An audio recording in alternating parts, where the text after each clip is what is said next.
કેમ છો મિત્રો? જય યોગેશ્વર, જય સ્વામિનારાયણ, જય શ્રી કૃષ્ણ. હું છું શિલ્પા અને શિલ્પાસ કિચન રેસિપીસમાં તમારું સ્વાગત કરું છું. ભેળ બનાવવી તો બધા જાણે છે, પણ એવી ચટાકેદાર ભેળ બનાવતા કેટલા લોકોને આવડે છે કે જે ખાધા પછી બધાનું એક જ વાક્ય હોય, થોડી વધુ આપો ને. આજે હું તમને એવી ભેળ બનાવતા શીખવીશ કે એકવાર ટેસ્ટ કરી લેશો તો બહારની ભેળ ખાવાનું મન પણ નહીં થાય. અને હા, વિડીયોને છેલ્લે સુધી જરૂર જોતા રહેજો, કારણ કે વચ્ચે હું એવી નાની નાની સિક્રેટ ટિપ્સ શેર કરીશ જે ભેળને લાંબા સમય સુધી ક્રિસ્પી રાખશે અને ટેસ્ટમાં 4 ચાંદ લગાવી દેશે. તો ચાલો હવે રાહ શેની, શરૂ કરીએ એકદમ ખાટી મીઠી, મસાલેદાર અને સુપર ચટાકેદાર ભેળની રેસીપી.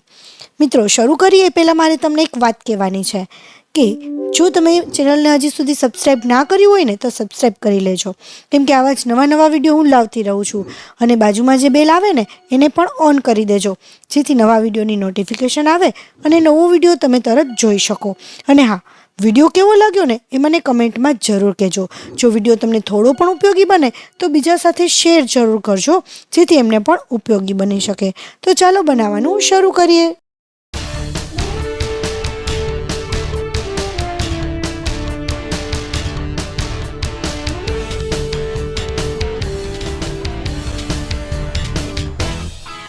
હવે ભેળ બનાવવા માટે આપણે સૌથી પહેલાં એક કડાઈની અંદર 1 ચમચી જેટલું ઘી નાખીશું.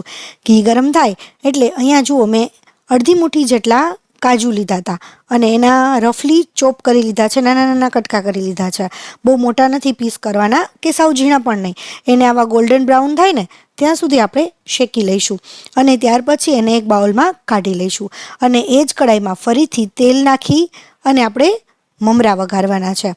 તો મમરા વઘારવા માટે તેલ ગરમ થાય ને ત્યાર પછી એની અંદર જીરું અને વરિયાળી ખાસ ઉમેરજો અને ત્યાર પછી હિંગ નાખવાની છે. અને ત્યાર પછી એની અંદર મીઠું નાખી અને હળદર થોડી વધુ પ્રમાણમાં નાખીશું. અને આ સમયે આપણે ગેસની ફ્લેમ બંધ કરી દેવાની છે. જો ચાલુ હશે તો આપણા મસાલા બળી જશે. અને મમરા નાખી થોડા મિક્સ થાય ને પછી આપણે ગેસની ફ્લેમ ફરીથી ચાલુ કરી દઈશું, એટલે આપણા જે મસાલા છે એ બળે નહીં અને આપણા જે મમરા છે એના ઉપર આપણા મસાલાનું કોટિંગ પણ સરસ રીતે થાય. તો આ રીતે આપણે મમરા વઘારશું ને તો મમરા એકદમ મસ્ત એનો દેખાવ પણ આવશે. તો આપણે જેટલી ભેળ બનાવવી હોય એ પ્રમાણમાં આપણે મમરાને વઘારી લઈશું. હવે મિત્રો, અહીંયા હું જે ભેળ બનાવું છું ને એ 6 થી 7 લોકો માટેની બનાવું છું, તો મેં એ રીતના માપ પ્રમાણે બધા ઇન્ગ્રીડિયન્ટ્સ લીધા છે. હવે આપણા મમરા એકદમ ક્રિસ્પી થઈ ગયા છે અને આને ઠંડા થવા માટે એક વાસણમાં કાઢી લઈશું. હવે એની અંદર આપણે જે કાજુ ફ્રાય કરેલા હતા એ નાખી દઈશું. અહીંયા મસાલા સિંગ લીધી છે મેં, એક મોટો વાટકો લીધી છે. અને ત્યાર પછી અહીંયા તીખા મીઠા મિક્સ, આ મેં ગોપાલ કંપનીના લીધા છે. અને આ ચવાણું છે, મમરા વિનાનું જે ચવાણું મિક્સ ચવાણું આવે છે ને એ તમે કોઈ પણ કંપનીના લઈ શકો છો. તો આ ચવાણું છે ને થોડું એવું આપણે વધારે પ્રમાણમાં નાખીશું. અહીંયા જે મસાલા દાળ આવે છે, ચણા દાળ, એ મેં લીધી છે, એ અડધો બાઉલ લીધો છે. અને ત્યાર પછી સેવ લીધી છે અને એ 2 બાઉલ લીધા છે. તો આ રીતે આપણે બધા ઇન્ગ્રીડિયન્ટ્સ મિક્સ કરીશું. અને મિત્રો, અહીંયા જે મમરા હતા ને એ અંદાજે 7 થી 8 બાઉલ જેટલા લીધા હતા. એ જ પ્રમાણે હું બધું માપ કરું છું. તો આ બધું સરસ રીતે મિક્સ કરી દઈએ અને આને આપણે અત્યારે સાઈડમાં રાખી દઈએ અને બીજા બધા ઇન્ગ્રીડિયન્ટ્સની તૈયારી કરી લઈએ. તો મિત્રો, અહીંયા મેં ટમેટાં લીધા છે અને આ મીડિયમ સાઇઝના ટમેટાં છે. 4 ટમેટાં લીધા છે, બહુ વધારે પડતા મોટા નહીં કે સાવ નાના નહીં. તો આ 4 ટમેટાની આ રીતે ઝીણી ઝીણી કટકી કરી લીધી છે. ત્યાર પછી મેં મોટી બહુ નહીં અને નાની પણ નહીં એવી ડુંગળી લીધી છે. તો 1-2 નાની છે એટલે મેં 5 ડુંગળી લીધી છે, બાકી થોડી મોટી હોય તો તમે 4 પણ લઈ શકો. તો એના પણ આ રીતે ઝીણા ઝીણા કટકા કરી લીધા છે. ત્યાર પછી 5 જેટલા મરચાં લીધા છે. તમારે જો વધુ સ્પાઇસી કરવી હોય, મરચાં ફાવતા હોય તમને વધુ, તો તમે વધુ ઓછા કરી શકો, તો એની કટકી કરી લઈશું. ત્યાર પછી અહીંયા મેં કાચી કેરી લીધી છે અને આ કેરી છે ને બહુ ખાટી નથી હોતી. હવે દરેક સિઝનમાં તો કેરી નથી હોતી, તો શું કરવું એ હું તમને આગળ જણાવીશ. તો એના પહેલાં આ રીતે મેં કટકા કરી લીધા છે. અને ત્યાર પછી અહીંયા મેં દાડમ લીધા છે. અહીંયા મેં 2 દાડમ લીધા હતા. દેશી દાડમ છે એટલે થોડા વ્હાઈટ છે. અને આ કોથમરી લીધી છે. તો આપણે બધું એક બાઉલમાં મિક્સ કરી લઈશું. જેટલી વસ્તુ છે એ બધી જ એક બાઉલમાં આપણે મિક્સ કરી લઈએ. હવે મિત્રો, જો તમારી પાસે કેરી ના હોય ને કે અધર સિઝનમાં જો આ ભેળ બનાવી હોય ને ત્યારે આપણે આમચૂર પાવડર લઈ શકીએ છીએ. આની અંદર 2 ચમચી જેટલો આમચૂર પાવડર નાખી દેવો એટલે ચટાકેદાર એકદમ ખાટો મીઠો ટેસ્ટ આવશે ભેળનો. તો આ બધા જ આપણે ઇન્ગ્રીડિયન્ટ્સ અંદર નાખી દીધા છે અને બધું સરસ રીતે મિક્સ કરી લઈએ. અને મિત્રો બીજા મસાલા પણ એની અંદર આપણે એડ કરી દઈએ. હવે મિત્રો આપણે એડ કરીએ મસાલા એ પહેલાં મારે એક વાત જાણવી છે કે તમે કયા ગામથી કે કયા સિટીથી મારા વિડીયો જુઓ છો ને એ મને કમેન્ટમાં કહેજો, કારણ કે મારા વ્યુઅર્સ મારા વિડીયો ક્યાંથી જુએ છે ને એ મને પણ ખ્યાલ આવે. હવે મિત્રો એક ખાસ ટિપ્સ કે આની અંદર સંચર જરૂર નાખજો.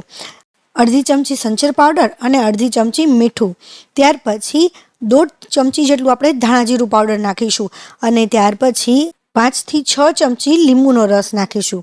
અને અહીંયા મેં ચાટ મસાલો લીધો છે. ચાટ મસાલો પાવડર થોડું એવું વધુ પ્રમાણમાં નાખીશું. આ 1.5 ચમચી નાખીશું, એનાથી પણ ટેસ્ટ બહુ સરસ આવે છે. બધું સરસ રીતે મિક્સ કરી લઈએ.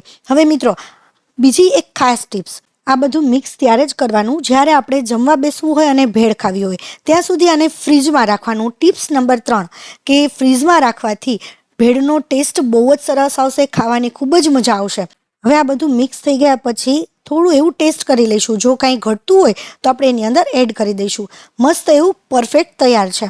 તો હવે આપણે એને સર્વ કેવી રીતે કરશું કે જેથી એ ક્રન્ચી રહે અને સોફ્ટ ન થઈ જાય.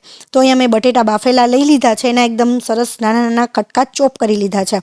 અને આપણે સર્વ કરવા માટે સૌથી પહેલાં જે ડ્રાય વસ્તુ હતી મિક્સ કરેલી એ આપણે એક ડીશની અંદર નાખીશું. જેને જેવી રીતે ખાવું હોય એવી રીતે વધુ ઓછું કરીને ખાઈ શકે.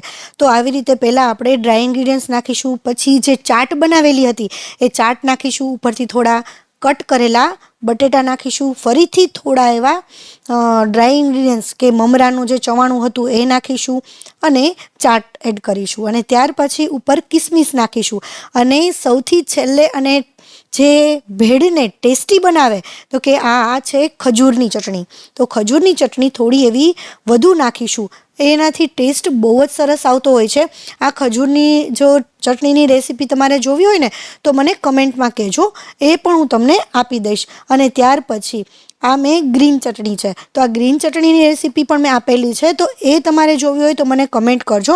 આના સિવાય પણ તમારે કઈ કઈ રેસીપી શીખવી છે એ કમેન્ટમાં કહેજો, હું એ રેસીપી પણ જરૂર લાવીશ. મિત્રો અહીંયા મેં મસાલા ચીલી વેફર લીધી છે.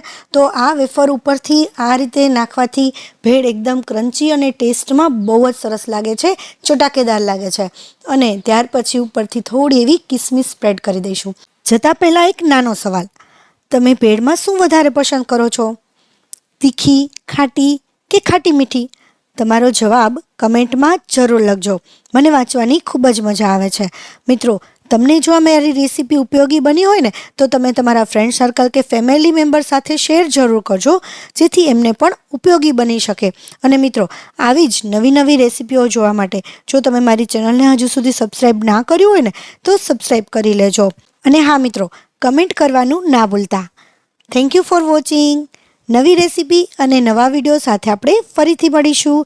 ત્યાં સુધી બાય બાય, ટેક કેર.